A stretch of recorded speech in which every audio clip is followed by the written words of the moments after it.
Huh. Under the capital projects, you have replace medium high priority sewer mains.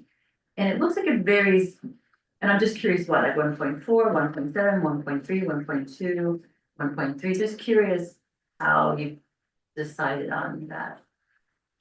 I'm sorry, I cannot answer that question. Okay. So this information provided by. You're asking roughly how the year-to-year fluctuations in that one line item? Well, and then I also want to know about the Seal Cove one. Okay, that would be a So separate. both of them is kind of generally, what's the justification? Good question. So Pippin, can you address that?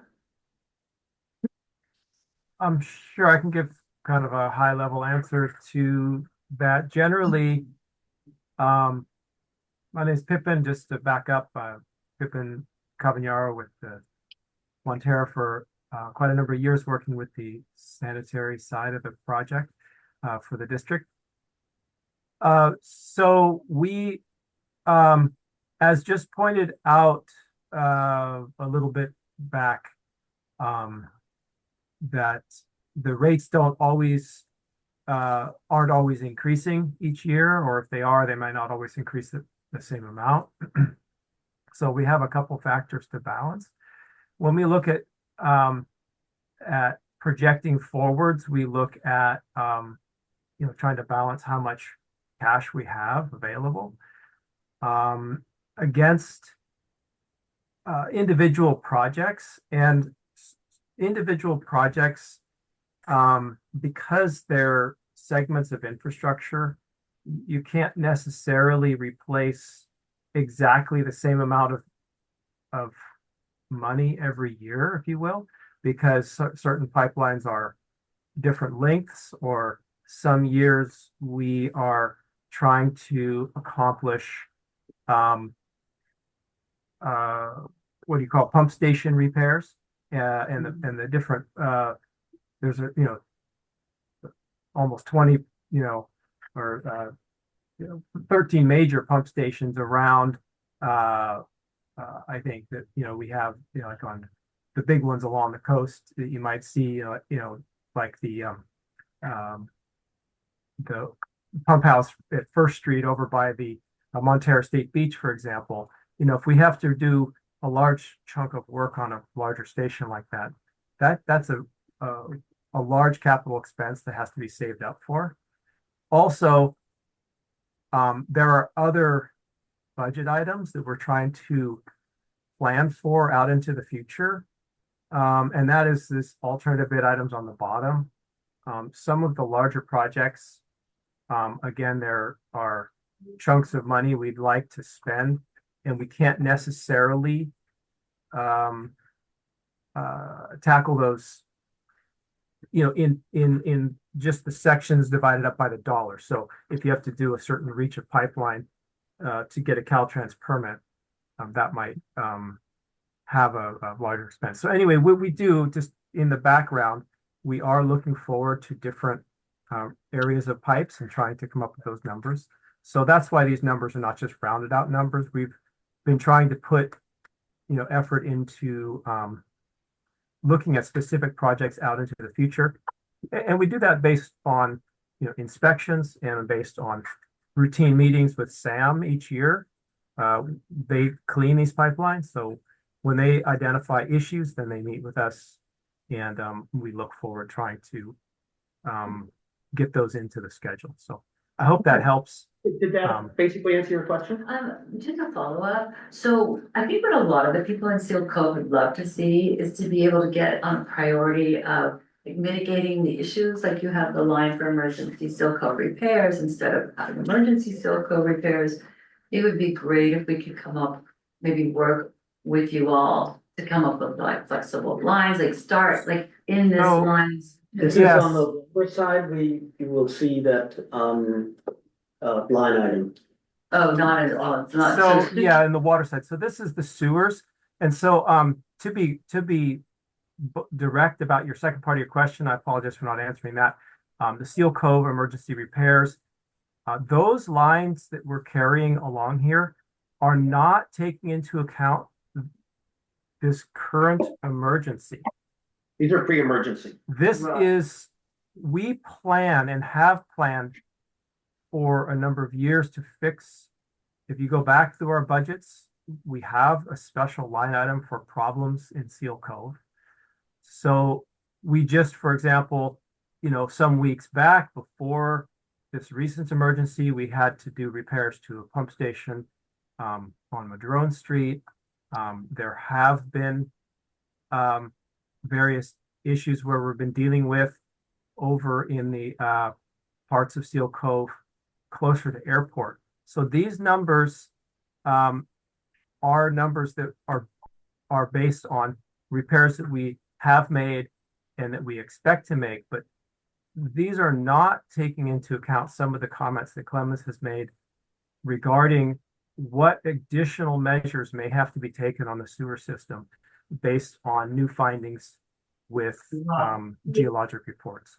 So in those numbers now on those, replace medium, high priority sewer, but I guess what I'm just trying to figure out, is there any mitigation things that we could do in order to mitigate emergency repairs? So we lower that and maybe get a long-term plan for sewage and then later talk about water. Yeah, so we have to spend money throughout the whole district.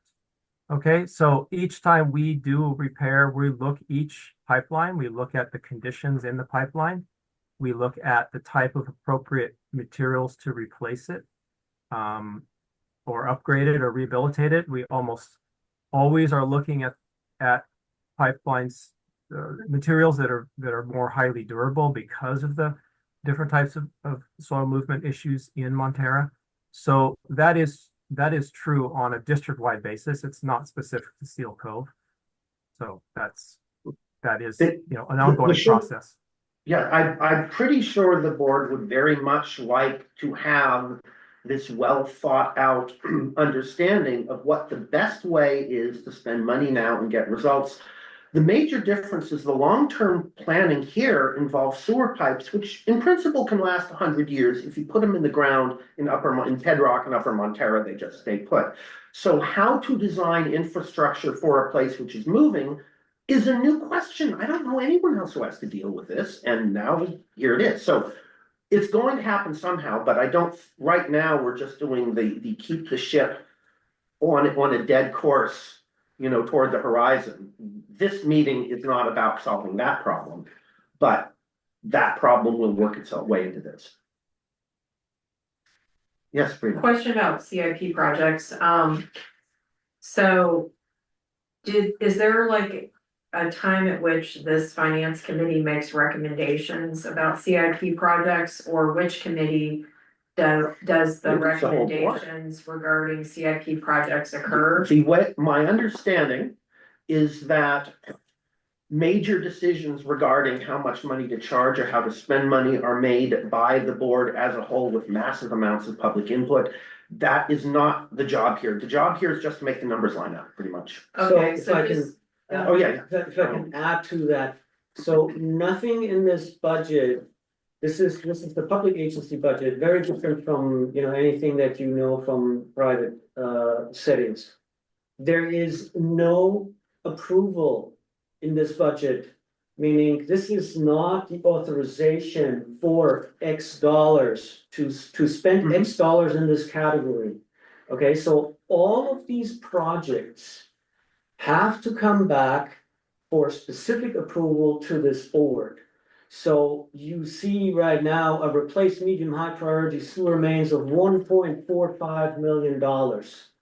If this is now the engineer's estimate of what we're shooting for spending in this next fiscal year, and the engineer's drawing up plans so that this is most likely what is coming back, but we have to go through a public bidding process. We will receive a wide variety of actual bids now, and the bids can come in for this project at $1 million or at the lowest and the highest at $2 million, right? So the board can say, all right, well, let's just spend this $1 million keep the $450,000.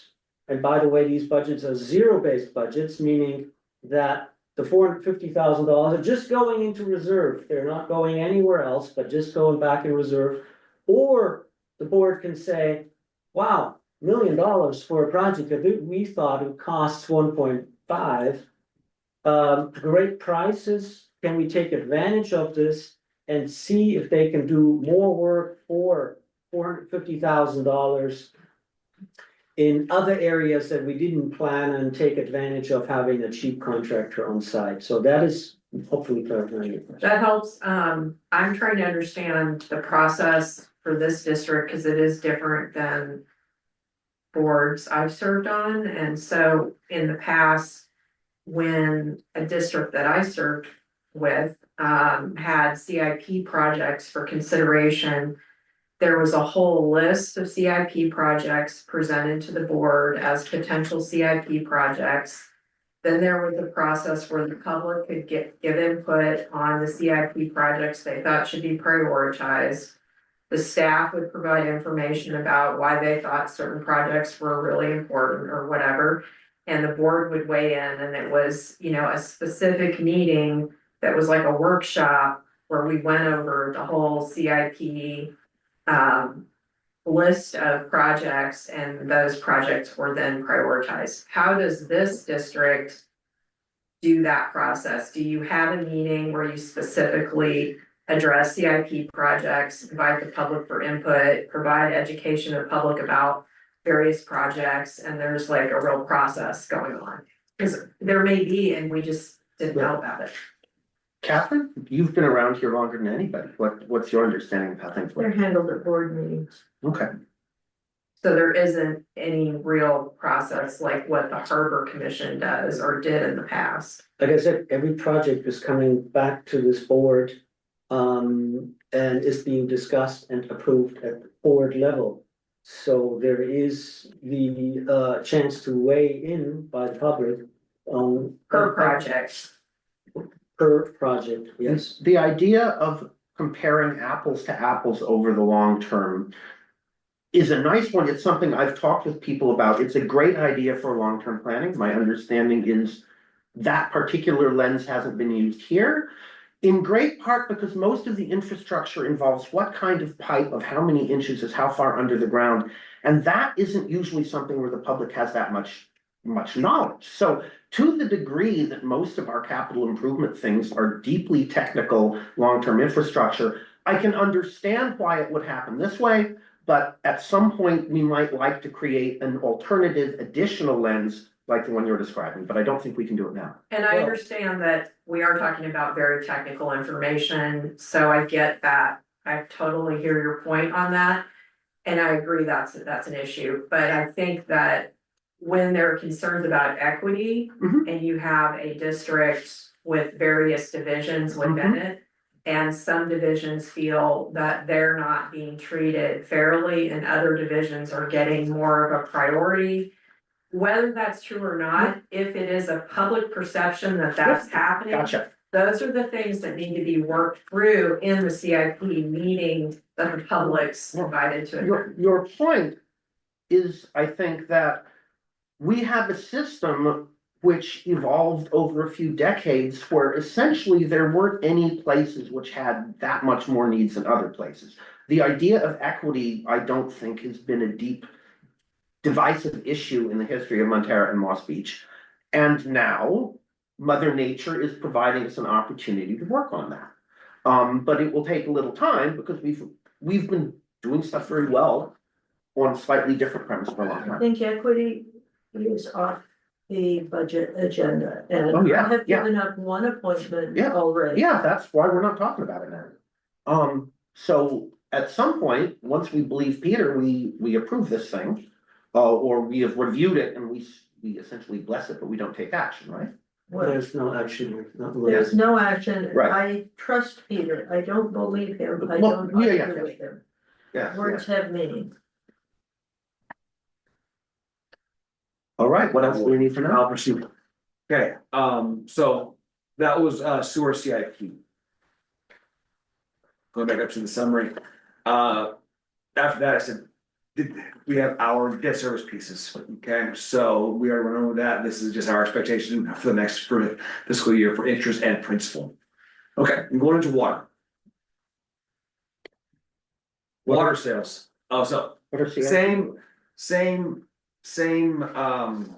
setup, same viewpoint, same, similar roll-ups.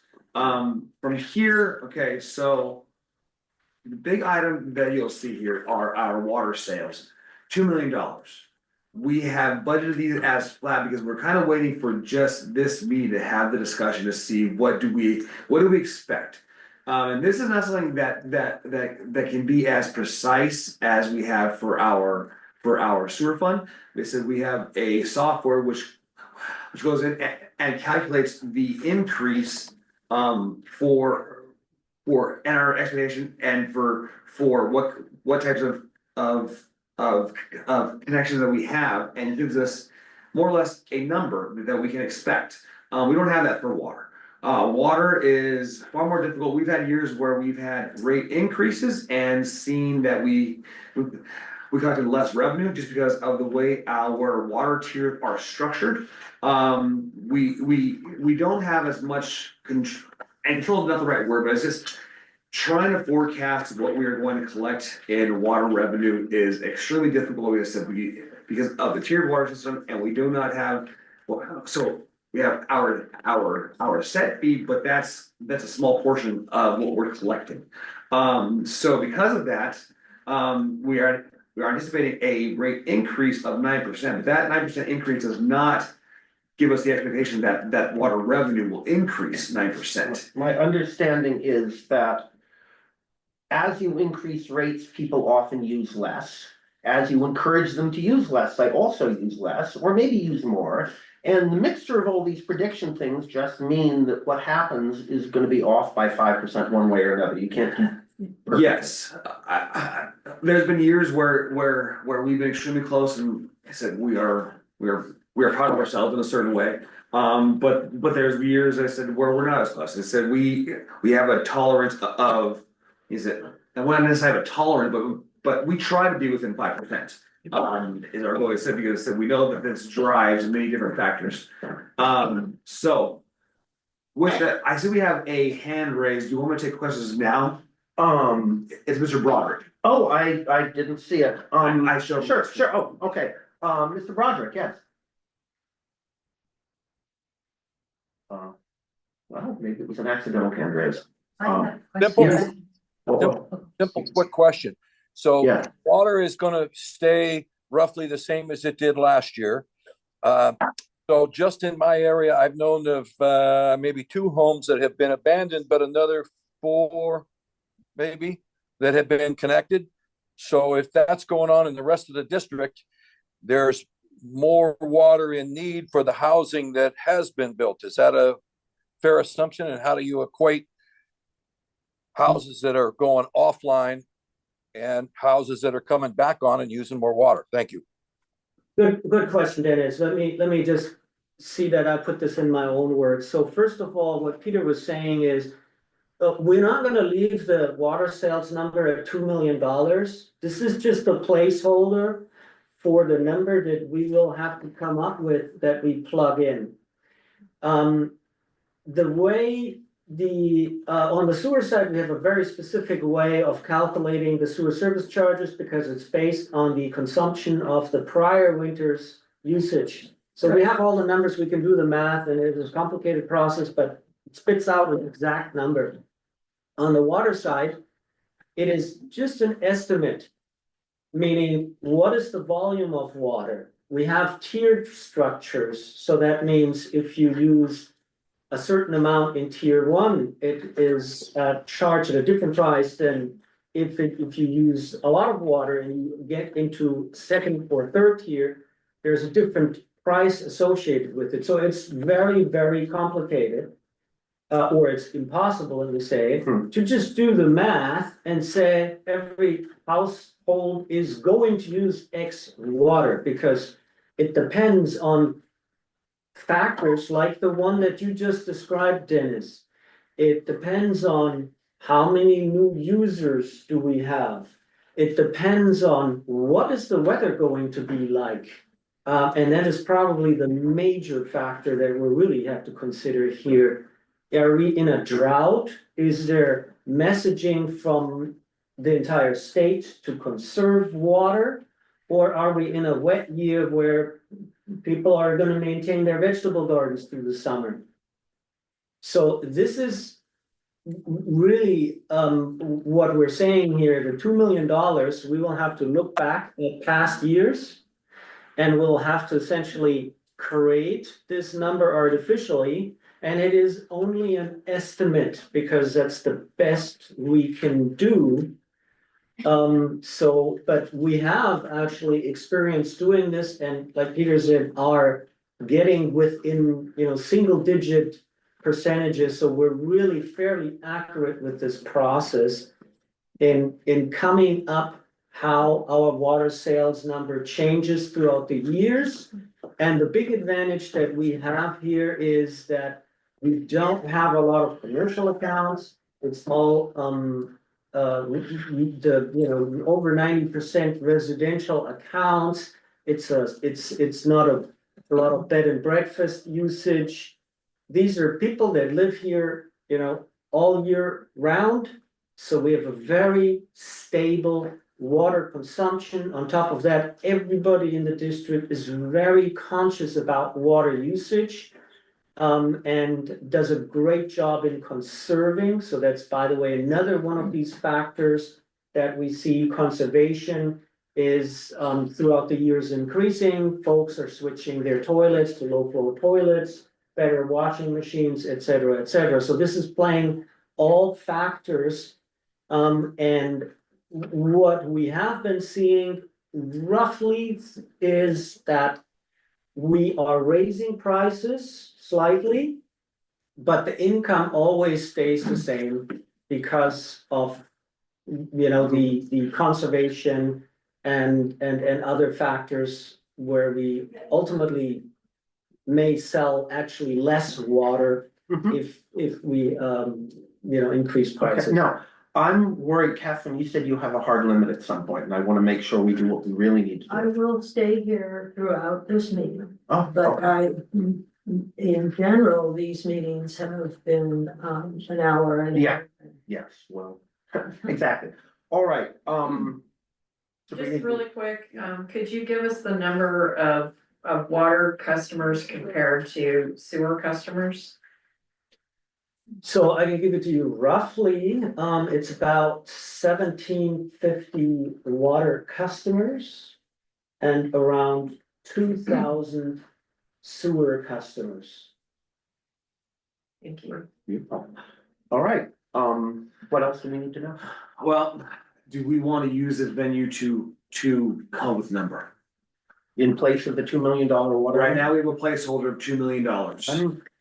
What I have just heard is that we have a very good system in which we discover that if we just take the same number and put it every year, that seems to be as good as one to do. And that, if in fact that's the algorithm you've been using before, and it tended to work before, I would tend to use a working algorithm if that's what it is. Well, I'm gonna say that we look into this closely and, folks, please understand that, when we bring this budget to the board, so this number may look slightly different. And I think it's just gonna be discussion between us on, these are the factors that we consider. And again, the weather is gonna play the most important role here. Trying to figure out how is that gonna look. So roughly, it sounds like today isn't anyway a good time to come up with a number because by next month you'll have a better. Yeah. I said, and just for a little bit of context, I said we adopted a budget, and I said you see the 2 million, we include the 16K in refunds in there as far as the whole line, but as far as we adopted a budget of $2,016,000. We are currently on track to go a little bit under $2 million. So 16K off, not terrible. When it comes down to it, I said we're gonna be close. But yeah, yeah, the science for figuring out a really good number is kind of beyond us. Okay. Okay, so so that's kind of the buildup. We will have an updated number for that, but it will not be very far off from the 2 million that we're currently seeing. So I think the best use of our time right now is probably, we should probably take a quick look at the water CIP, but in general, I think we should just take questions from the public at this point, I mean. Okay, All right, water CIP.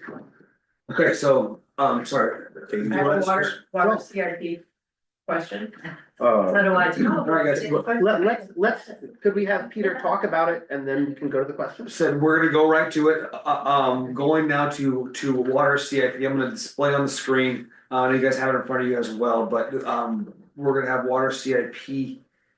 Displayed, and with that, we have a question, from Andrew Bronson, and I know Sabrina has a question as well. So, All right, sure, sorry. Okay, so I noticed that the seal code.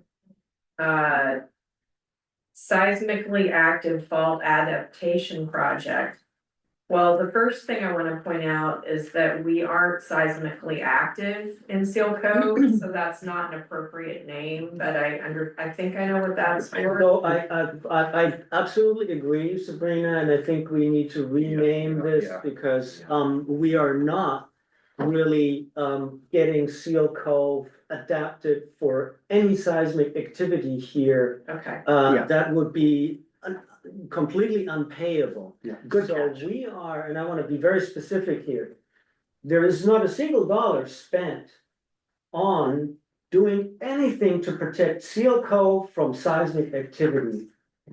What this line item reflects is to address landslide issues. can you change it to landslide? Yes, Sure, Okay, yeah. great. so that would have been my suggestion. And then exactly to that. follow up, I know that it's listed here as existing water projects, but does that project also include flexible sewer lines or only water lines? That's what's This, not clear this is to the me. blue page, this is I water. know, but my understanding from prior meetings was that there needed to be lines for both sewer and water. And I didn't see this on the sewer page, maybe I missed it. So why is it only on the water page? So. Because it is only on the water side. In short. What this is going to address. Is above ground water lines, and that's the only thing this district has been talking about.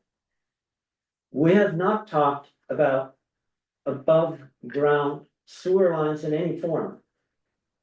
This may be a solution at one point, but you have not heard us talk about above ground. Okay, so thanks for clarifying that, cause that wasn't clear to me. So now you've said that clearly, maybe you said it before and I didn't absorb it. That's possible, but clearly there's a need for sewer lines that are flexible, whether they're below ground or above ground. Our current sewer lines are not flexible, so where could that be reflected in the CIP? So I mean, we're on the water side, but you know, again,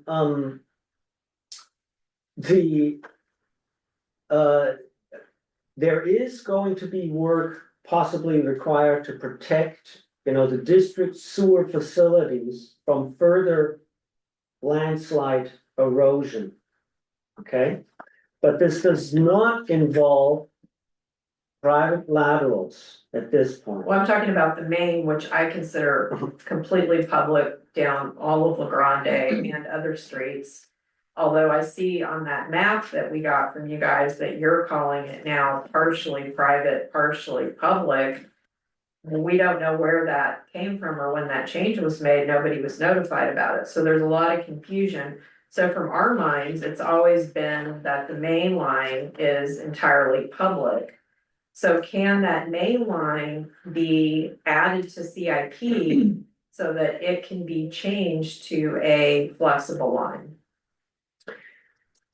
Okay, so, again, what you see here is us addressing district facilities. We are also looking for grant funds. And there may be a chance that there is grant funds that can address, private sewer facilities. You're calling the main a private I'm main? calling, anything that This is is on the budget. pressurized Yeah, this, and individual, okay, this is, individual grinder pumps, whatever the facilities are that are bringing from an individual home grinder pump the sewage to the district's own facility. this is getting a little off what we need to do now. They're important questions, but we need collectively to reinvent how sewage is transported to some degree, how water is transported. We can't do it right now, but yes, it needs to I happen. think, And it just will to ultimately wrap show it up up, here. to wrap it up, my experience serving on boards is that if it's not in the budget, it's not going to happen. And so I'm very concerned that we're talking about grants and we haven't, as a district, budgeted for this need. And so I'm trying to get that addressed during what is a budget So, hearing. all right, so I'm trying to be very specific, okay? The landslide issue is well known, well established. Everybody that is affected has taken this risk of movement to their property. And the district has currently, in these areas that are active, water facilities. The $2.5 million that you see here are money to spend, that we plan on spending to move the district facilities out of the landslide area and to continue to serve customers through above ground lines. And these lines are gonna be service lines. All right, and these service lines are privately owned by the property owners. So what I'm saying is that What, the when district's did they facilities- become private? Because this is the first, we're just hearing this for the first. We can't time. resolve that now. you Why, hear this why, this is such an easy question. It's. What date? today, because this is what is, or in the past meetings, because this is what But you is can't just developing. change a line from being public to private because you said so. There has to be a board decision on that. There will be board decisions, this is not made yet, we have sewer, we have water main lines in the ground. And these main lines are not maintainable.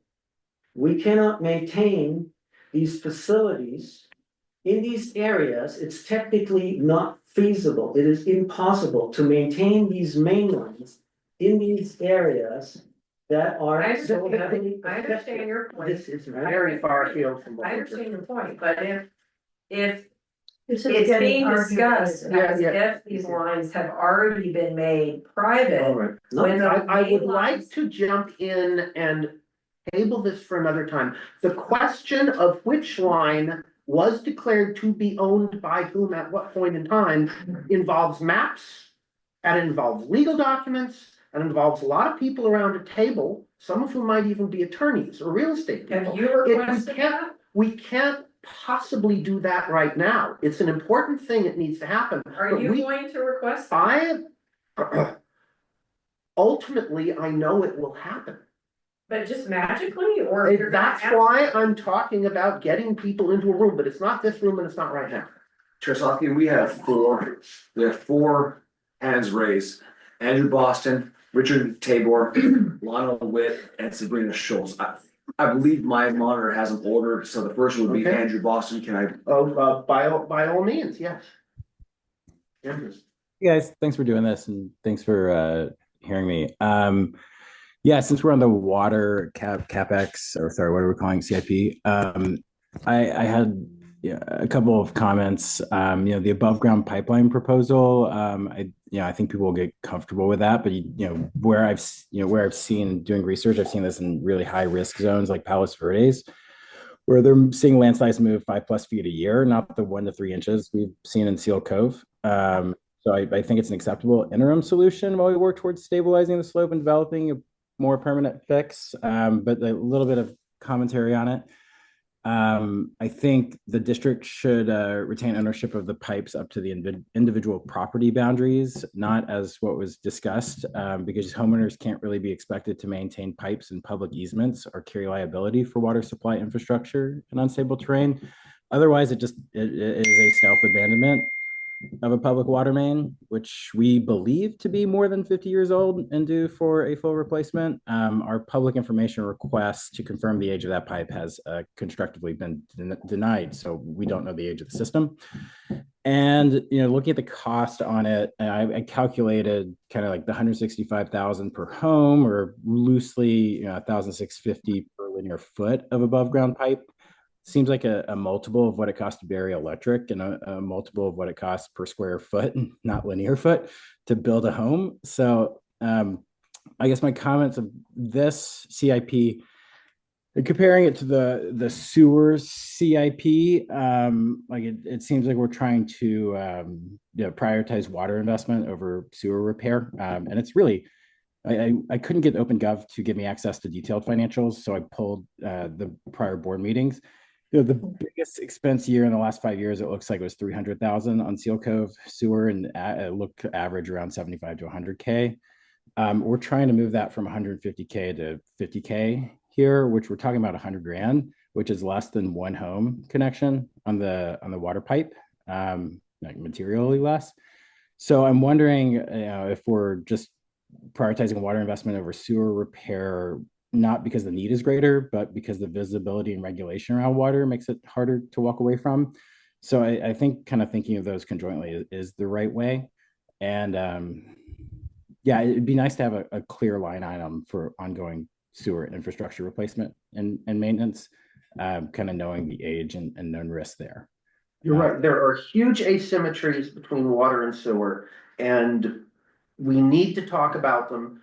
My understanding is it's just easier for us to deal with above ground water lines quickly. Anything to do with sewer just takes longer because it's underground and it's just kind of more dangerous in various ways.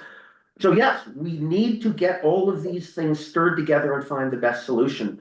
But still, right now, this is just a all full steam ahead with a budget thing which hasn't yet had a chance to reflect the new emergencies on the ground.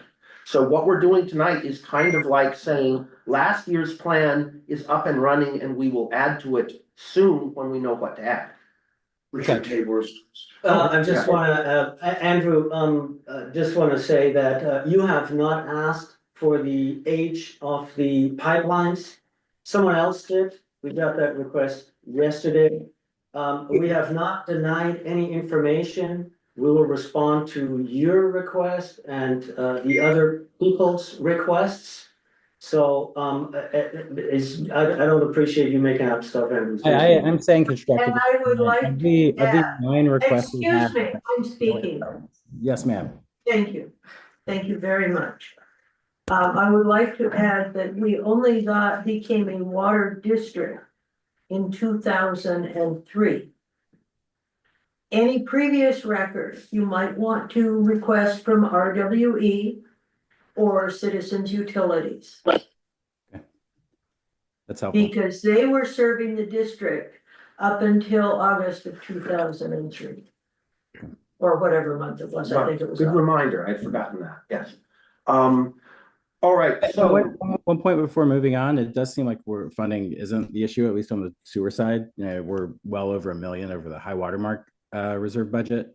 Perhaps there's something in there that is being hidden in the intertie. I'm not sure.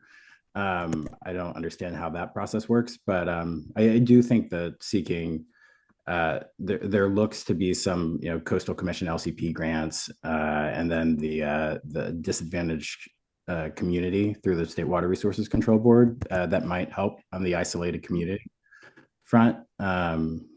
those came up in my research. So I thought I'd Good say- ideas.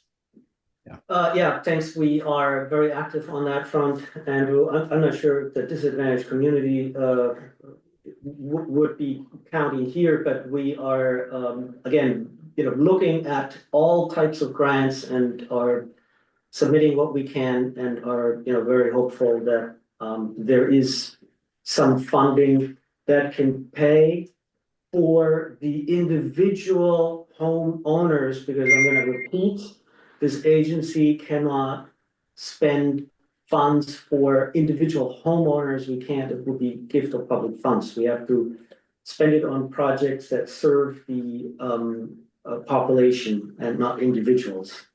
All right, So, but grant would be a good way to go around this. all right, so, Richard, yes, Richard Tabor? Hi, for the Seal Cove $2.8 million project, is there a breakdown for that number? In terms of what it's going to go for? And I assume that's money that hasn't been spent yet, is that correct? That's correct. I'm gonna hand this question over to our district engineer, but before I do that, Richard, I can tell you that this number has many purposes. And I understand that the notion and desire is to get this number as accurate as possible. But what I'm just gonna say is, from my perspective, there's two ways to this. There is the idea to get it as cheap and as accurate as possible. But the other side is, well, this is actually the number that we can use to ask for funds and for grant funding. So from that perspective, so there's a certain balance. But if, Tanya, if you can please talk about what goes into this number, the $2.8 million. Sure, this number is an estimate. Let me add, Yes, let me add one more thing about that. For this kind of number, was there a number like this for last year's work? For the No. current fiscal year? could you Okay. clarify the question? Are you asking about this particular project or the CIP in general, or what is the question? I'm asking about this particular project, the 2.8 million, yes. This project never existed last year. This is to deal with the emergency.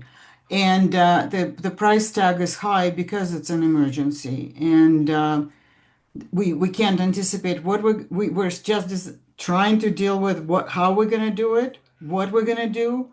I understand that. It's an estimate, it's a budgetary number that goes into the budget. We do have a CIP, and the CIP has a book that is associated with each project where each project is described. It goes to the board each year.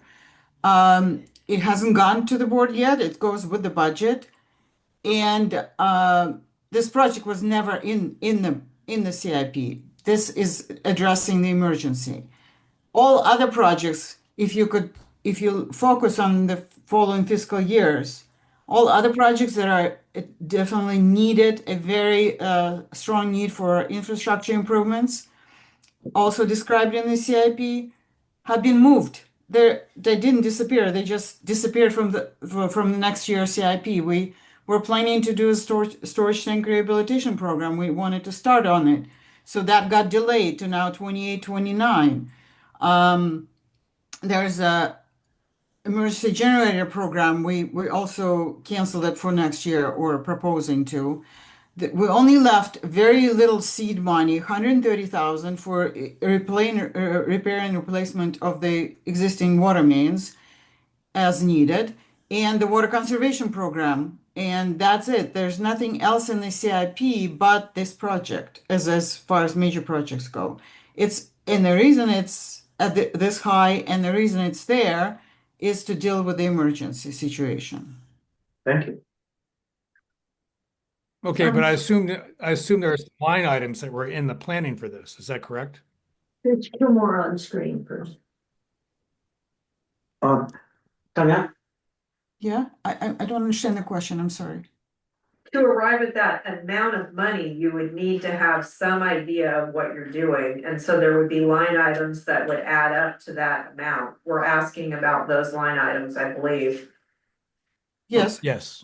Question for Peter, where is that number referred to elsewhere in here? It's in the booklet that is under preparation. Oh, okay. To be discussed at the board meeting. So it sounds to me like this is a very big number designed to reflect the emergency, but because it's an emergency, we haven't had time to try to subdivide it very much, which sounds like a reasonable approach. If I might add, Yes. we tend to do work based on the budget. Mm-hmm. So in this case, we're allocating that much money, Mm-hmm. not knowing to the penny Mm-hmm. how it's going to be spent. It depends on bids, it depends on engineering evaluations and staff and other time. But I have worked on this budget for many years, and the point of the budget is for the board to allocate money towards certain more general topics, which then come up because these are not Mhm. promissory spending. Mm-hmm. The plans and the projects come out over the course of the year. Sometimes we're lucky and the bids come in low and we can get extra work done. Mm-hmm. Sometimes economics gets in the way and we have to change things. But this is essentially a planning document before we expend time, labor, engineering and staff time Mm-hmm. or board time on Got checking, on making sure that each of these projects is going to happen. Budgets are general overviews of what's our expenditures are going to be for the next year. Again, last year, there was not this huge expenditure in Seal Cove, which everyone in the district will be paying for. So, if keep an eye on the budget, we're going to be getting these documents that's a big budget document and that's the standard. And you can see then what's going to happen, but again, it all depends on when the project is initiated. That's where we know the exact numbers, because in this day and age, with tariffs and inflation and all the other things going on, we are trying to make this district run on what our cash flow and income is. All right. Okay. Cool. Are we? I have just one more thing. Hmm. There was a study done in the 70s and the 80s that divided things into these zones, 1, 2, and 3. And I think it'd be worthwhile if some of these numbers were actually broken down by the zones. I think that would make a lot of people feel a lot more comfortable just in terms of understanding where the money's going. Because throwing everything into Steel Cove into one big bucket sort of implies that everybody has a real issue. And while we don't know, I just think So Richard, that's it. I think this is a very good point. There are these geotech hazard zones that are described in the 1980 Cotton and Williams study that was adopted by San Mateo County. San Mateo County is the planning agency here that is essentially declaring these zones now by adopting this document. So the first thing that I want to say here is that the county tells us and the public through their website that they are in the process of updating that study. I am assuming that an update of the study means also an update to these zones. There is additional information that came out last week from the state geologists that actually looked very closely at Seal Cove from a seismic assessment.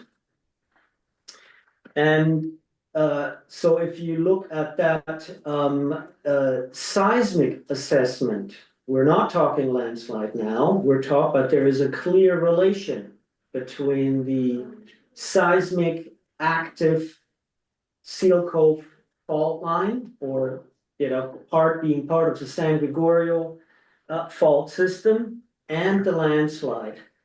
The report that was published last week through the state geologist now broadens significantly and widens significantly the seismic hazard zones, meaning that zones 1 and 2 that were in that geotech hazard report from 1980 are considered a much higher risk than before. So having said that, I'm assuming that this report needs to be considered when the county reassesses the zoning. So in short, I expect that the zones will be revised. I don't know if that is true, but I expect it. And if that's the case, then I expect that these zones are, the hazard zones 1 and 2 are increasing significantly, because that is what everybody has been observing in the past. But back to your question, I think, this is one model that could be applied. For example, after this emergency, after we spent, let's say, the $2.5 million, the district, again, if there is a grant that pays for this, that would be ideal. But the district needs to somehow recover this money that is spent on, a small number of homes. All right. There are improvements that may benefit the entire, different zones differently. So are we, in the future, addressing this by setting rates for defined zones specifically? That could be the case. And so you could see a separation into zones on expenditure. That's getting farther from his question. So yes, it's a good idea to look at things according to zone, and once we understand what kind of things we install, yes, I just wanted to drive by so you can. Thank you. If you go to Coastside Bus, Michelle I drove to Stanford Geology Museum and got scanned the Okay, Layton 1971 study, which is where the zones appear to be initially designed. This, the bibliography in the Layton study goes back far earlier than that for Seal Cove. I haven't had the time to go and find those documents. The new study, released May 5th, or dated May 5th, which will be on Coastside Buzz, is a compilation of studies over the years, and it has an excellent bibliography that goes from Montara to Pigeon Point. So it's not just Seal Cove, but it does talk about and recommends new zoning, and it has a very distinct zone which essentially covers most of Seal Cove as earthquake and fault risk. All of our engineering and all of our plans and solutions cannot ignore this long history. There's not only the 1980, there's several. And this particular new study actually has a bibliography of all of them. It's worth a read. It's worth looking at the maps. And if you skip all the part from that's not Seal Cove, and maybe somebody who's good at this can use AI to just compile the Seal Cove areas. It's going to be a very decisive document, I believe, for our engineers and for the county. And there are only two areas in the coastside that they recommend looking at zoning, and Seal Cove is one. If there, a study from 1971 clearly would need to be redone today, I'm just pointing that out, so while it's still interesting to look at, I'm not saying it's useless.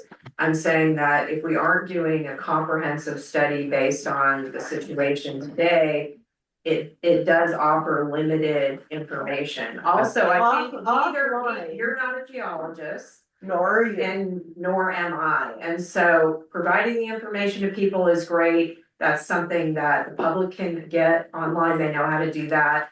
But members of this board don't need to speak out as geologists, because as far as I know, there isn't a single geologist who serves on the board. Not talking about staff here. We I'm a have physicist, it's excellent, close. excuse me, we have excellent I'm consultants. speaking about board members We are making not statements, geologists. because I heard you say that this was all caused by seismic related issues, which was untrue, Catherine, and you said that repeatedly. So I'm just saying you have made misstatements in the past, and as a community member, I would appreciate it if we hear from the experts on their speciality. As a lifelong scientist born of two scientists, a physicist born of physicists, and friends with lots and lots of geologists. This science always takes the best possible understanding on the ground at the time. You're right, it will be good to have new things. But what happens to the California coastside and to cliffs in general is a geological fact which has been going on for hundreds of millions of years. And it continues to change. But the point is, certain aspects are Salem shows. Certain aspects are continuing, other aspects will add deviations to that. But until we have a new one, we can rely on old, or 50 years in this land is the kind of thing which can be depended on. So I am not nearly as suspicious of the 50-year-old I'm not study as you are. suspicious, I'm saying science is not fixed. I never This said it is was. so off the budget. Yes, exactly. This is not to be done now. We need to wrap this up and decide whether this is what we're gonna. Okay, send to thank the you, board. Richard, good questions. You have Lana Witt. By all means, yes, Lana Witt. Oh, Laura. Could we- Lana. Could we move back to sewer? Peter, could you show the operating budget for sewer? Operating budget person. So it's my understanding that we're spending more money this coming budget year on sewer maintenance. Yes, so meaning the operating expenses. Hold on, Well, no, are we talking about CIP or sewer, no, Here's here's the- Not CIP, operating expenses for Well, that's maintenance. not true, because looking at the total operating expenses last year at $3.8 million. And for the next fiscal year, $3.66 million. So it's less than in the past year. Okay. But close. So my question is, up to now, Sam and Montara District have maintained our sewers. I'm also in the Seal Cove area. So if you are now putting the responsibility onto property owners, how much are you saving from operating expenses, and where is that savings going?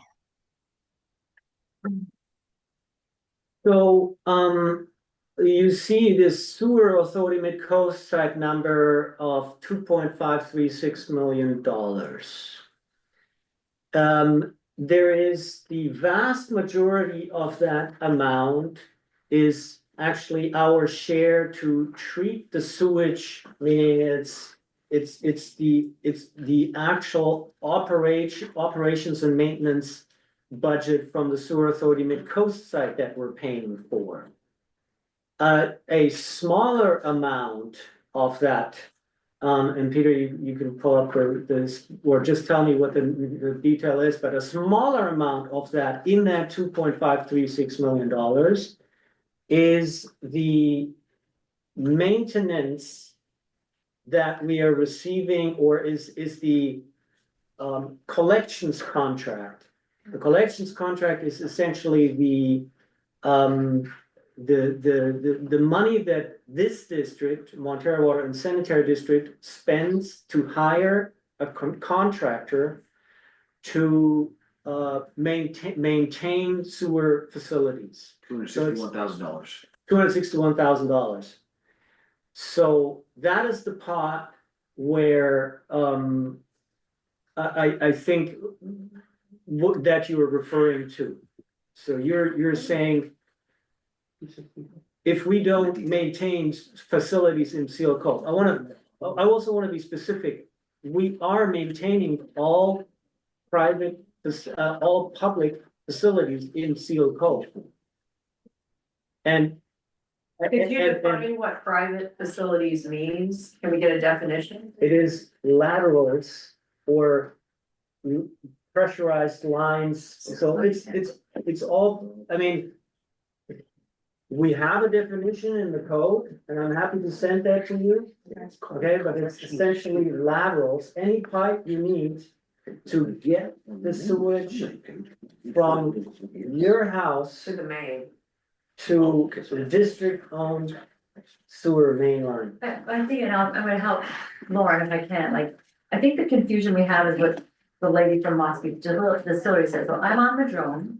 I'm in zone 3 for whatever reason that seems to matter, personally don't think it should matter. But they fixed a madrone pipe, right? You said so earlier in the meeting that they had some sort of The repair. pump station there, on the pump yes. station, Mhm. right? And then that pipe goes down madrone to the ocean, and for some reason now, they're saying that's private, but in the past, like the distillery, we've No. never had to pay. No, that pipe is no, that's not true. Well, I'm just. What is private is what was always private. You are on Madrone, you have a sewer lateral that drains your sewage into the district-owned facilities, and I'm assuming you're draining, do you have a grinder pump or? No, I do not. Right, so you have always been responsible, So- we are not changing anything, So is it's always been the same. Is the privatization only on the water side? There is no privatization, okay? But There we is saw no that now. privatization. You own your sewer lateral, so does anybody else in Seal Cove, so does anyone else in Montara and Moss Beach, so does anyone else on the entire coast side. We know After that, they we went out- understand, we Okay, understand now about the you lateral. There is no change. Okay, there's So no talking about the main- compensation. This is interesting stuff, but it is far away from what we need. We cannot debate now the relative ownership of things No, I don't and think- the I don't think communication. that's what we're trying to do. I think what Lauren's asking is to change, like, there Okay. seems to be a change. No, Like the there is woman no in- change. This If is you not the would've time to called- discuss it. If you would have called, And the last budget, it's year, a change in the budget. The I have the a distillery theory. lady explained it, the lady from the Okay, distillery. could we That- stop for a moment? It is not yelling yet that there's too many overlapping voices and it's not being productive.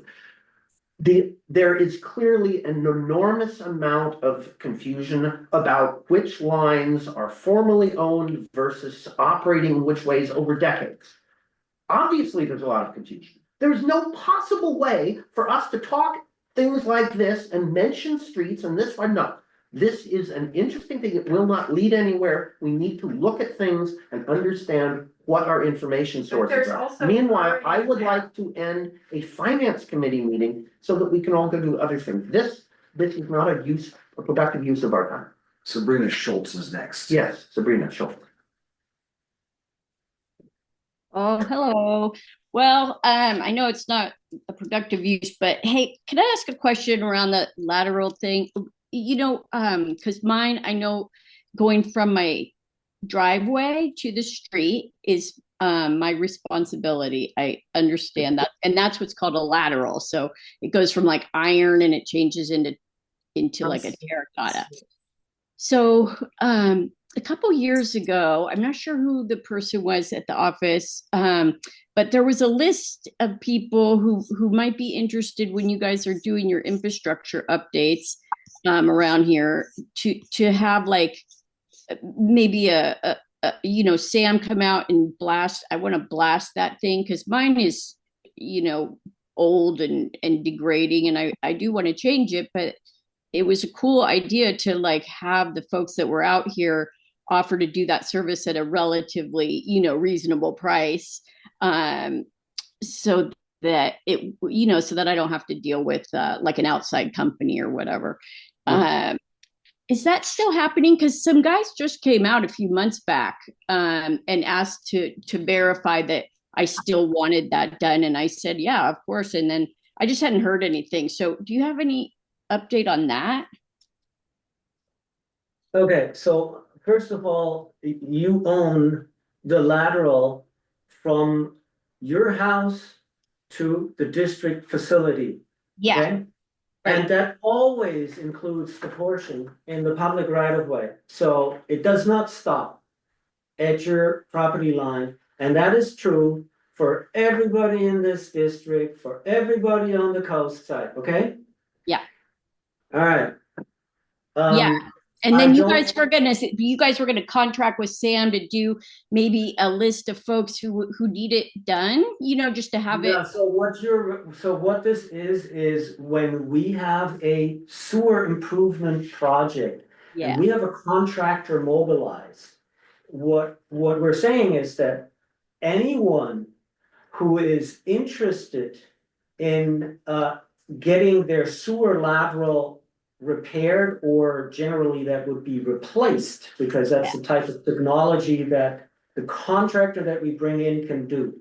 So these contractors are mobilized and they're specialized on mainly trenchless pipeline replacement. So what we're saying is that anyone that is interested in getting their lateral replaced can ask to be on a list. Meaning if you are in that boat, you want your sewer lateral replaced, then call us, we put you on a list, and with the next sewer improvement project, we ask the contractor that is mobilized and out and has the equipment here and the expertise to contact you and to provide you with a quote what it would cost to replace the lateral from a district-owned main line or district-owned manhole or district-owned pump station or wherever your lateral ties into to your house. And so they're providing a quote, and if you, and what we provide is the oversight, ensuring that the prices are correct, and usually that results in very good quotes. So if you're interested in that, then the contractor would ask you to pay and would do the work. So the short answer is yes, that program still exists. Yes. Right. I know that. So what I was asking was, it's already in place. I've been on the list for like a couple years. Even recently, you guys sent out folks to verify that we still wanted it done. And I just hadn't heard anything. So what I'm asking for is an update as to when I can expect some contact regarding replacing,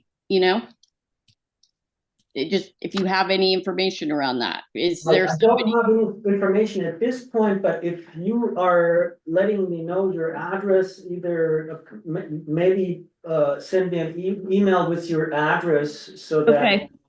I mean, Pippin is on the line and listening as well. He's the one that usually, does the communication between customer, contractor, and ensures that is going well. Beautiful. That sounds Okay. like a solution. Just let Well, us know. I'm gonna, because I just want to make sure that I know what to do to get this rolling. Because like I said, it's already been a couple of years, and I know projects are delayed and stuff. So Yes, good. Pippin, you will help you solve it. You have Jackie was next in person, and then you have. wait, two I'm not of- done. I'm not done. Sorry, I'm sorry, Sabrina. At Jeez. some point, I'm gonna start pulling a Scott Boyd and put time limits on things. Okay, well, we have to be able to ask these questions, and you guys talk for a long time too, by the way. So we can move on really quickly. I just had a couple of quick questions. One is just because somebody asked me this and it seemed interesting. Are septic tanks, like say the whole thing just collapses and we have calamity, okay, the sewer side. Is there an option for septic type of tanks here in this area? Would that be something to think about? So I think that would be a question. Well, I guess I can partially speak to that. When it comes to septic tanks, you would also need to involve San Mateo County Health Department. But generally speaking, this district does not allow septic tanks in urban areas, urban zone areas. So of course, that's something that could be changed or could be made an exception, but The county would have to do that too. there are other restrictions that speak to the distance to open waters, meaning the ocean, the bluff. So there are other limiting factors for the county to consider that I think would be problematic.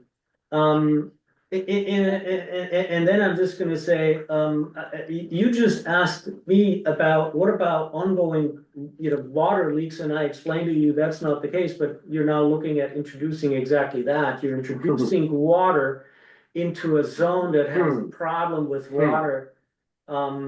Interesting. Yeah. So I don't think I hear you. that's- So it's probably like highly unlikely would be the answer. It turns, grinder pumps, I've been told, have about 100-gallon storage capacity, dare I say slush capacity. But that means that they don't need to be pumping all the time. There is a certain amount of essentially buffering that containers can do. So sewage doesn't need to be flowing through the pipes all the time. There might be some solutions where small amounts of local storage provided with intermediate pumping can get around the horrible sewage spills we've been hearing about. This is why we need to talk about all kinds of solutions at once. Meanwhile, yes, Catherine, you want something to say? You just mentioned the word horrid sewage bills. I suggest people look at our finances. This district has to pay its bills. We're an enterprise district. All of our money goes back into the system. Yeah. Our rates are analyzed by a professional economist before they're passed. They are appropriate sewer bills. They may be. I said hard sewage spill. I didn't say bill. I said spill. I was talking about a spill like the one Leon was talking about, where there was sewage in the street. That's what I meant. Horrid. I was talking about sewage in the street. Have you seen the sewage in the street? If people are complaining, I will assume they saw something. I did not see it. Thank you. Okay, so just another couple quick things. I'm going to move past that real quick. A bond is one thing, like how, bonds are voted on, bonds are implemented. Can you talk to me about if the community here in Seal Cove needed to get together and start, forking out some real money? Is this something maybe, can assessments perhaps be put in place in the future for, our infrastructure where maybe things remain under your control rather than individuals' control, and then the folks who live here pay assessments? Does that make sense? Yeah, sure, Sabrina, it makes sense, and that was done. So that is what the district and the homeowners did in the 80s. Form an assessment district that implemented exactly what is now in place, meaning a solution where the property owners are served through these, and I'm talking only about, the assessment district had two functions. It had the function of addressing the continued sinking of these properties, right? So these properties were actually elevated compared to the rest of Seal Cove in the past. and now started sinking, meaning they were first served by gravity. And now the sinking we've observed, up to 30, 40 feet in the past decades. So they needed to be served by grinder pumps, and that is what was done through this assessment district, meaning the individual property owners paid for their grinder pumps for the installation of these pressurized systems. So that was implemented in the 1980s. Got it. This could be a solution for the water side, but there's other models like the one that I just mentioned where, that Richard looked at. Is there something that could be charged per zone, per risk, et cetera, et cetera? Right, I think you've answered Yeah. the question. I think we're going to end up being all the same zone here Right. very So, do quickly. you have any other questions, or can we continue? Yeah, one more question. Sorry, I just was writing. I lost my spot.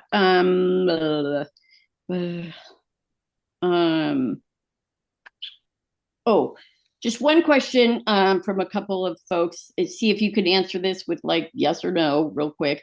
Are people who own lots with water permits which have been approved able to build at this time?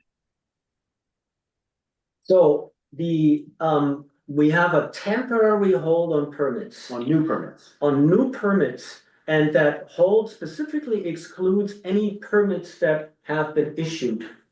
Okay, thank you for answering. So that means, just so I can clarify the answer, does that mean that people who have existing water permits are good to go? They will be, turned on, or, I think they're already connected if they have the permit, right? So, or maybe not, but is that mean that they're good to go? They don't have to worry about not being able to build right now? So if the permit is issued, they don't have to worry about building.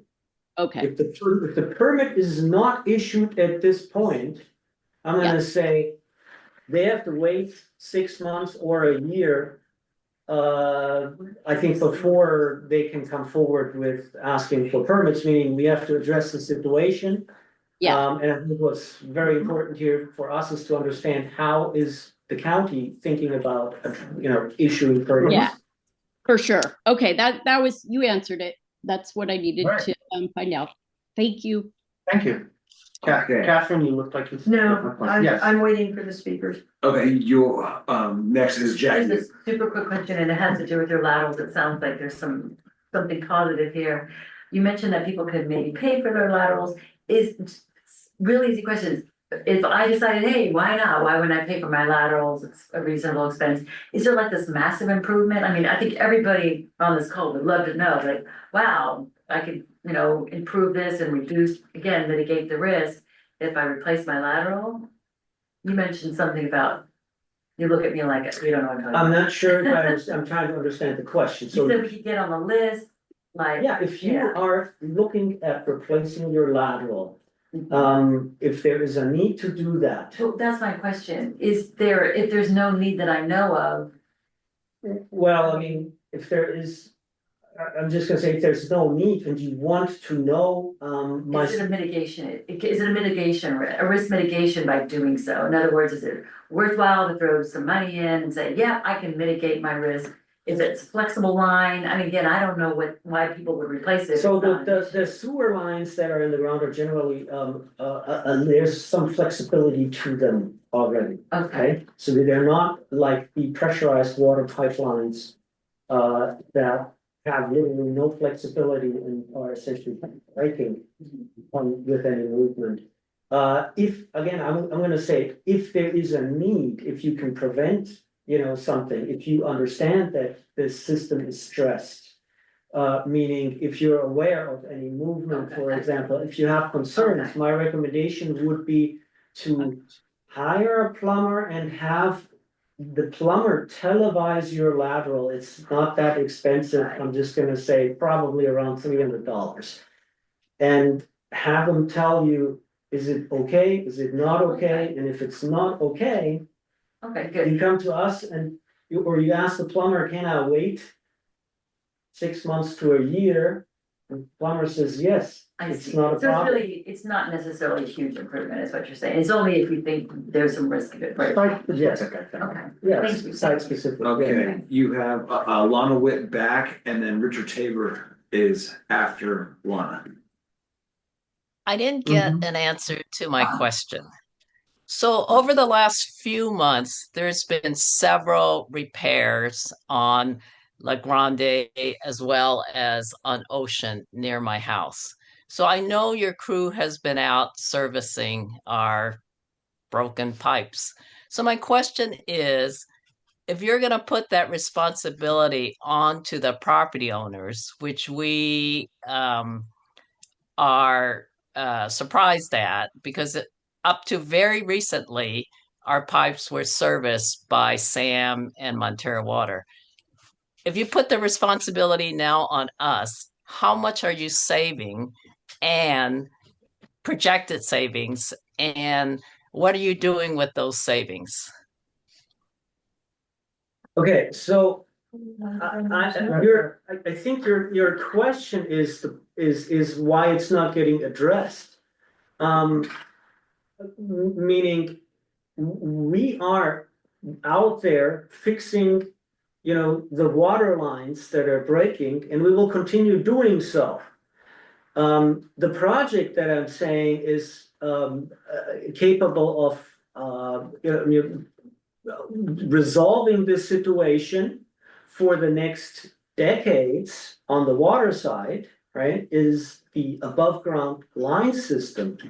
That's a project going forward, but and that will result in savings to the district to a certain extent, because the ongoing repairs of the water lines are not needed. Now, I to answer so this question is, how much money did you spend on repairing the water lines out in the area of the landslide? So and that is maybe something that can be answered, and we actually provided an answer, I think, somewhere recently at a board meeting. How much did we spend over the past, whatever this was, 6 months or so?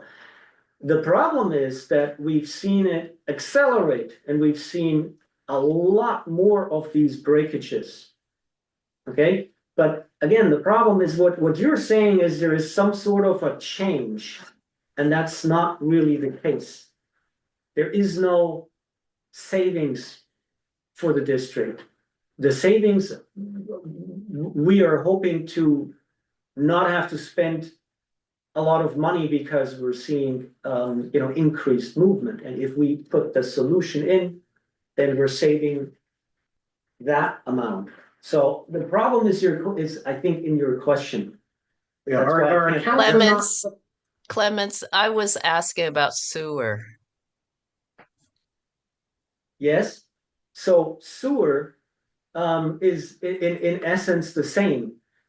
Yes, there was some maintenance done in the past years on these private systems, right? That now is not being implemented. What that number is, I can't tell you exactly, but I think it's in the realms of around $40,000 a year or so, if you want me to estimate it. Okay. Would you estimate again? I did not hear the number.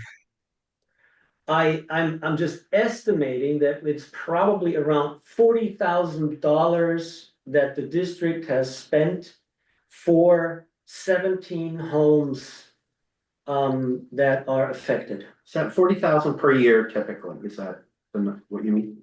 Yeah. Okay, all right, that's. Okay, that's thank an you. answer. All right, Richard Tabor. Richard Tabor again. So following up on Lana's thing, is that 40,000 and 17 homes, or those homes Is that the maximum number of homes that have grinder pumps? So can you repeat the question? I didn't get to the beginning. Those 17 homes, is that all the homes that have grinder pumps, or are there more homes that have grinder pumps than that? There's more homes that have grinder pumps in Seal Cove, but I'm talking about the 17 that are in the landslide area and that are affected. And there are some. So my question. Yes. Go ahead. Go ahead. I'm good. Okay, so that's fine. So my last question is about the budget. So on the sewer, you had a thing for the next year of 150K, and then that was for the following year, and then 75K, and then 50K. What was that number for this current year budgeted? And is that known? And how did you decide on lowering those last two, given I know it's back of the envelope calculations, but Referring to, so. There's nothing. I don't know what you're referring to. If you could give us a page number and a line, then we can look at the number and maybe know where it came from. page 12, the Seal Cove. On page 12, Well, no, so we're looking at the CIP. the emergency Seal Cove repair. Okay, so page 11, the sewer CIP. And so, which line do you think he's You talking about? go down about 5 lines, it's emergency seal cove repairs. Emergency seal cove repairs, 150K, 150K, yeah, those were things we put in recently because of the emergency, right? Those are the placeholders for the things we don't have time, we don't know the specifics of. Is that? No, can I just peep in? Can I chime in here? Yes, please, Pippin. Okay, so we have had line items for Seal Cove specific repairs or emergency repairs on the budget since I've started working with the district 20 years. Oh, okay. And so this line item does not take into account potential new sewer district facility relocations or special durability improvements or other things that we are in process looking at and analyzing. We each year have random things that fail in Seal Cove for all number of reasons. For example, we have electrical control panel on these pump stations, and it could be that, like Seal Cove 1, for example, that panel has had emergency situations come up where the electrical system, there'll be a brownout, and that panel becomes damaged, and we have to call out the electrician to replace components. And so we have these line item budgets in there for that and for check valve replacements and different things happen. So we have this year we have spent, I believe, more than was budgeted. We could go back and look at that, but we had to do work on a sewer main as a result of this emergency, which was not budgeted money. But we do try to estimate based on, conditions at hand or things we know about. It's hard to predict emergencies, but those line items, if you go back over years, have been there, like I say, for as long as I've worked on this budget. Okay, thank you. All right, beautiful. Where are we? Okay, there's no more questions. Beautiful. I've learned an awful lot. A lot of it not about the finance committee, but good. We do need to know these things. It sounds like we're ready to say thank you for showing us what's coming up. There's one last piece that we typically go over, and that has to do with payroll. We have a 1.127 COLA increase 1 year from over past year, so that is also being modeled in. Okay, beautiful. Are we good to go? Catherine, do you have anything else? I suggest we send this to the There board. is a question. One more question that I cannot see. Somebody can see it. You're just still on mute, Bev? Oh. Sorry, we can't hear you, Bev. Bev, you need to you're unmute. on- You sorry. don't mute, so. Okay, can you hear me? Yes. Yep. Okay. Yes. Just one more comment. Once again, in looking at my property bill from 2024 to 2025, and I'm sure this is the case with the other property owners, where we paid 44,000 to the Montara Sanitary District, but we are now private and was told to call a plumber the other day. That makes no sense. Where's that $44,000 allocated if it's not going to be to repair our lines with the Montara Sanitary District? Don't know that I'll get my answer today, but it's something that we all need to talk about and think about. No, I can give you the answer today. Fairly straightforward, because that is the $44,000 is showing in the income, right? So you see now here, this is part of the $4.47 million, right? Okay. Is what your $44,000 is. And what you're paying for is all of the operating and capital improvement program. So you're paying for all of the operating and other expenses. You see that the vast majority of the budget, $2.5 million minus a tiny little bit, is spent on treating that sewage. So the vast majority of what you're paying for is going to the sewer authority mid-coast side to protect the environment from untreated sewage. Meaning it's Just to put the numbers that I see, and Peter, correct me if I'm wrong. The engineering and the pumping, which are the things we do at this end, add up to $107,000. The sewer authority mid-coast side gets 2.7 million for the same time. So 100 versus 2,700. It's like sounds like 97% of the costs are for treatment rather than for pumping and so forth. So yes, you are paying to treat the sewage, not just for the lateral and the machinery nearby, but the stuff happening 10 miles away.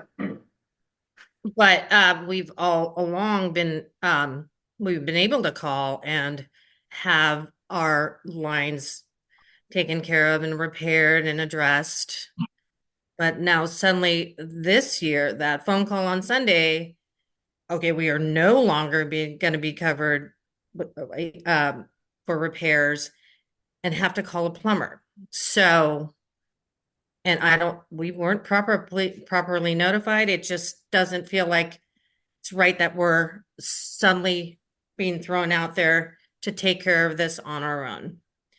I get what we're paying for, but we paid for that all along and have had the service. So suddenly we're cut off from the service. It doesn't make sense. My understanding, and Clements can answer with far more experience and professional competence, so I'm kind of making up, is that as soon as a building gets below gravity feeding into a sewage line, the entire system has changed. Montara is filled with people who don't have sewer services because they live up in canyons or in places where the sewage just can't flow uphill. So the biggest single sudden change is the uphill downhill nature, even as everything else for everybody else is staying pretty much the same. Excuse me, Bill, Yes. but I don't know if you've been to the distillery. Oh, I go but there all the time. It's been very low for quite some time. So yeah. this is not, what she's pointing out does not line up with the timing of the distillery needing to pump. Well, my understanding, and that gets a broader understanding, is that various institutions have been helping maintain things even while the formal ownership may not be with the people doing the helping. I don't understand that any legal change of ownership has happened in the last few months, but it sounds like what people have been asked to repair or pay for repairs versus what has been provided by other agencies may not have been directly in accord with ownership. So it could be a surprise, which is nonetheless legal, but only people with maps and attorneys looking at that exact thing can know what is true, and it's a site-specific thing. Well, the thing is, and this was brought up at a past meeting, it was very clearly stated that the change happened when people called Sam and said, I need a repair. And then the people at Sam said, we've been told to stand down. We are no longer to do this work in your area by MWSD. So a change did occur where MWSD told Sam, probably in writing, I'm guessing, to no longer serve these people, yet did not tell the people who were being cut off and denied service. That is the real essence of the point. Some of the problems That's correct. in That is encroachment permits. I know that encroachment permits exist also in the question of who can work on what. And so, yeah, Clemens, you have been at the thick of everything. What's your encapsulation? We don't have time for a long thing, just Virgin. You know, I've been going over this so many times. So, I mean, first of all, there were a number of notifications sent out.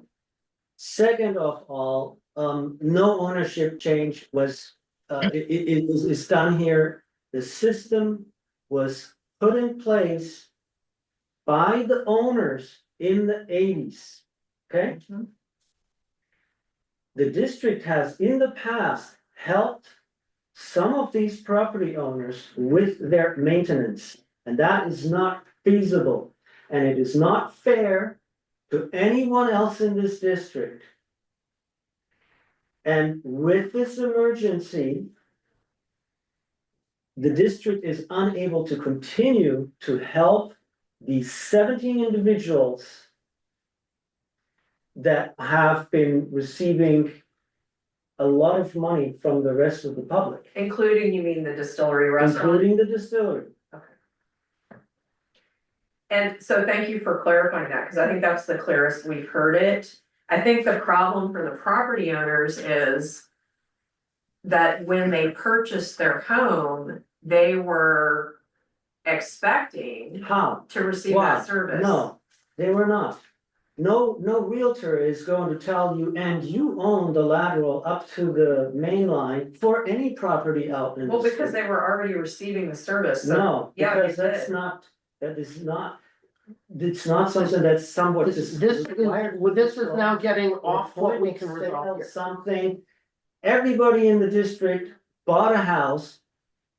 And everybody in the district is responsible for their lateral and getting the sewage to. But what you're talking the about is district. no longer serving what was a publicly served main.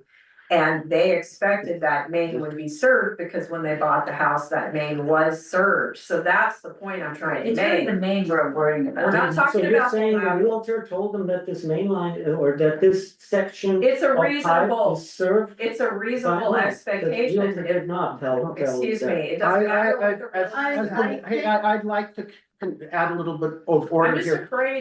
These are good questions, but this is not the method nor the place to resolve the questions. But to say not to do it now doesn't say the question's wrong. The deep question of surprise and expectations. I'm married to a narrative theorist, and she understands how people just learn to expect certain things, even though it wasn't officially a thing. There is clearly a gulf of expectation between people who have been receiving certain kinds of services and so forth in a certain form, and now that has changed. But that change is a different change than legal things, than legal ownerships. And there's an excellent chance that many people have been roughly receiving subsidized services, which they were not technically entitled to, and they are understandably surprised. I don't know site-specific which people expected what, but once you get human expectations into the mix, it's a long, slow slog to figure out who expected which, why, and which things can be remedied how. And how do you propose to remedy it? Well To said. get people in a room, not this, not now, this isn't the time. We need more bandwidth, more people, maybe some lawyers or realtors, I don't know, but not now. And when are you scheduling that? I do not have the capacity to schedule it. I am suggesting that those with access to places to schedule find a place. We can talk in the distillery, maybe Ray Muller, that kind of thing. Well, you were elected to serve on this I am board, not- and so why don't we schedule a meeting specifically on this I topic? do not have that authority. You're a does? board member. I do not have access to a venue and so forth. I would like it to happen, and those with access to venues, convening authority, I'm just the treasurer of one committee. So, yes, it should happen, but we can't also right now do the scheduling either. Bill, I have my hand raised. Could I just Uh-oh. clarify something Beverly Oh, said? no, Sure. Sid, I'm sorry, that is not gonna work. Yeah, sorry, Sid, You I cannot believe, participate in the meeting. yeah, Sid, I believe that Christine has told us that will not, that you are somehow the one person who can't do that. But I'll take her word on it. That would be the Brown Act. Yeah, Christine explained Well, that would to us. you therefore clarify to Sid, you Beverly? cannot comment, please. Sid, if you Let's comment. end this meeting, Please, I'm yes, leaving, okay, there's. all right, no yeah, more. sorry. Meeting adjourned. The legal thing, actually, I get to say that. Meeting adjourned. Thank you. Mhm. I will not put this district at. Yeah, that's the.